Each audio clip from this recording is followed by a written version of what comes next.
السلام علیکم دوستو، 60 کی دہائی میں ایک امریکی ریاضی داں اور ماہر ماحولیات ایڈورڈ لارنس نے یہ نظریہ پیش کیا کہ دنیا میں تتلی کے پروں کی نہایت معمولی حرکت بھی کرۂ ارض پر کسی طوفان کا پیش خیمہ بن سکتی ہے۔ اسے اس نے بٹر فلائی ایفیکٹ کا نام دیا۔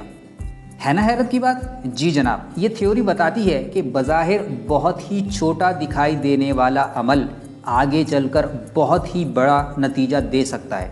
اگر ہم لہروں کی مثال لیں تو ہمیں بات سمجھنے میں آسانی ہوگی۔ آپ کو معلوم ہے کہ لہریں ایک ساتھ اٹھتی اور آگے بڑھتی ہیں۔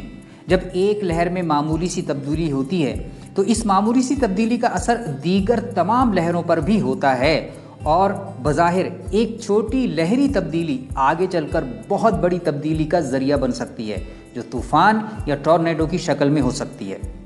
اس طوفان کا آغاز تتلی کے پروں کی حرکت سے بھی ہو سکتا ہے۔ ایڈورڈ چونکہ ایک ریاضی داں اور ماہر ماحولیات تھا، اس نے اس نظریے کو کمپیوٹر ماڈل کے ذریعے موسمی پیشن گوئی کے لیے استعمال کیا۔ اس نے ہوا کے دباؤ، رفتار، درجہ حرارت اور رطوبت جیسے عوامل کے تخمینے کے بعد جو موسمی پیشن گوئی کی وہ اگلے 2-2.5 ماہ میں پوری ہو گئی۔ یوں بٹر فلائی ایفیکٹ کو بہت شہرت ملی۔ آپ یہاں پوچھ سکتے ہیں کہ روزانہ ہر وقت لاتعداد تتلیاں باغوں میں پھولوں پر اڑتی پھرتی ہیں، تو اس نظریے کے تحت تو دنیا میں اب تک بہت تباہی آ جانی چاہیے تھی، لیکن ایسا نہیں ہوتا۔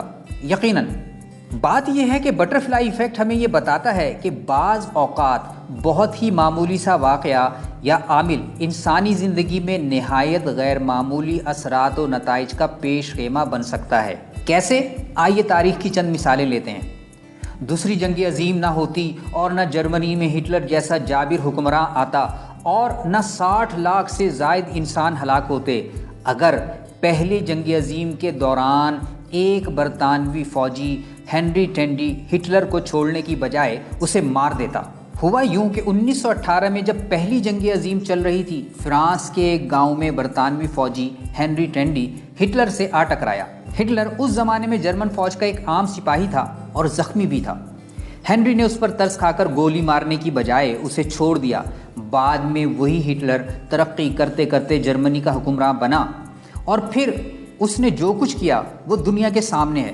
اگر ہٹلر کو چھوڑا نہ جاتا، جو بظاہر بہت ہی معمولی سا عمل ہے، لیکن اس معمولی عمل نے انسانیت کو غیر معمولی نقصان پہنچایا۔ ٹائٹینک، جی جناب، وہی ٹائٹینک جس کے نام سے ہالی ووڈ کی مووی بھی بہت مشہور ہوئی ہے اور آپ نے ضرور دیکھی ہوگی۔ ٹائٹینک جب بنایا گیا تو وہ اس وقت دنیا کا سب سے بڑا بحری جہاز تھا اور دعویٰ کیا گیا تھا کہ وہ ڈوبے گا نہیں، لیکن اپنے پہلے ہی سفر میں 15 اپریل 1912 کو وہ برفانی تودے سے ٹکرایا اور غرق ہو گیا۔ ٹائٹینک پر ہونے والی جدید تحقیقات جو جرنلسٹ سنم مولونی نے 30 سال کی، ان سے پتہ چلا ہے کہ ٹائٹینک کی تباہی کی اصل وجہ برفانی تودہ نہیں تھا، کچھ اور چھوٹے چھوٹے اسباب تھے۔ جناب، یہاں بھی بٹر فلائی ایفیکٹ کام کرتا ہے۔ مثلاً جہاز کی تباہی سے 3 ہفتے پہلے کسی ٹیکنیکل خرابی کی وجہ سے جہاز کے نچلے حصے میں آگ لگ چکی تھی، جس کی وجہ سے جہاز کا ڈھانچہ کمزور ہو گیا۔ یہ الگ معاملہ ہے کہ جہاز کا خاص وہی حصہ تودے سے ٹکرایا جس میں آگ لگی ہوئی تھی، اور چونکہ وہ آگ کی وجہ سے کمزور ہو چکا تھا اس لیے فوراً تباہ ہو گیا۔ جہاز میں سب کچھ رکھا گیا، 3500 شراب کی بوتلیں، 8000 سگار، لیکن دوربینیں نہیں رکھی گئیں۔ کیا دوربینیں اتنی ہی ضروری تھی؟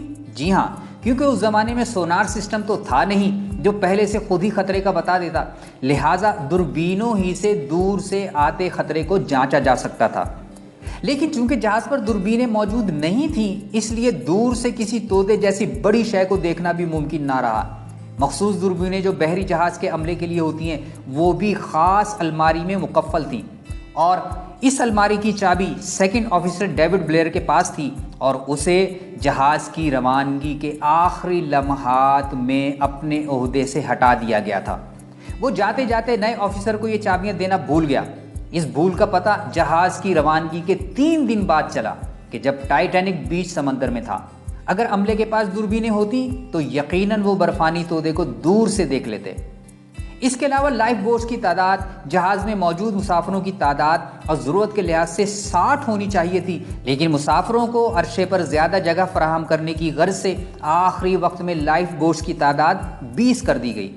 اگر حادثے کے وقت ضرورت کے مطابق کشتیاں ہوتیں تو یہ ممکن تھا کہ کہیں زیادہ جانیں بچائی جا سکیں۔ دوستو، ہم نے یہاں بٹر فلائی ایفیکٹ کی چند تاریخی مثالیں دی ہیں۔ آپ سوچ رہے ہوں گے کہ کیا بٹر فلائی ایفیکٹ ہمیشہ انسان کو نقصان پہنچاتا ہے؟ نہیں جناب، اس کا فائدہ بھی ہوتا ہے۔ مثال کے طور پر اگر قاسم علی شاہ کے لڑکپن میں ان کا کلاس فیلو انہیں حضرت واصف علی واصف کی کتاب پڑھنے کو نہ دیتا اور وہ اس کتاب کے ذریعے واصف صاحب سے واقف ہوتے اور نہ متاثر، تو شاید قاسم علی شاہ وہاں نہ ہوتا جہاں آج ہے۔ اچانک ایک کتاب پر نظر پڑنا اور پھر اس سے انسپریشن لینا بھی بٹر فلائی ایفیکٹ کے زمرے میں آتا ہے۔ ہم ایک لفظ اپنی گفتگو میں بہت زیادہ استعمال کرتے ہیں، اتفاق سے، اتفاقاً، لیکن حقیقت یہ ہے کہ کچھ بھی اتفاق سے نہیں ہوتا۔ بٹر فلائی ایفیکٹ ہمیں بتاتا ہے کہ سب کچھ کیلکولیٹڈ ہے، اور اگر آپ مجھے اجازت دیں تو میں کہوں گا کہ سب کچھ اللہ تعالیٰ کی طرف سے کیلکولیٹڈ ہے۔ ہاں، ہمیں اس کا پتہ پہلے سے نہیں ہوتا، اس لیے ہم اسے اتفاق سمجھتے ہیں۔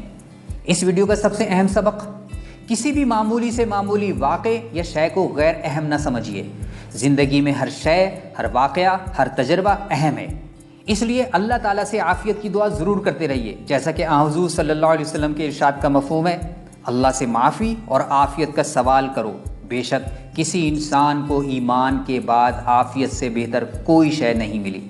آئیے ہم اللہ تعالیٰ سے ہر دم عافیت کی دعا کریں اور دن بھر بار بار کرتے رہیں، اللہم انی اسألک العافیہ فی الدنیا والآخرہ۔ اے اللہ، میں تجھ سے دنیا اور آخرت میں عافیت کا سوال کرتا ہوں، آمین۔ اللہ تعالیٰ آپ کو اور ہم سب کو ہر دم دنیا میں بھی اور آخرت میں بھی عافیت اور مغفرت عطا فرمائے۔ والسلام۔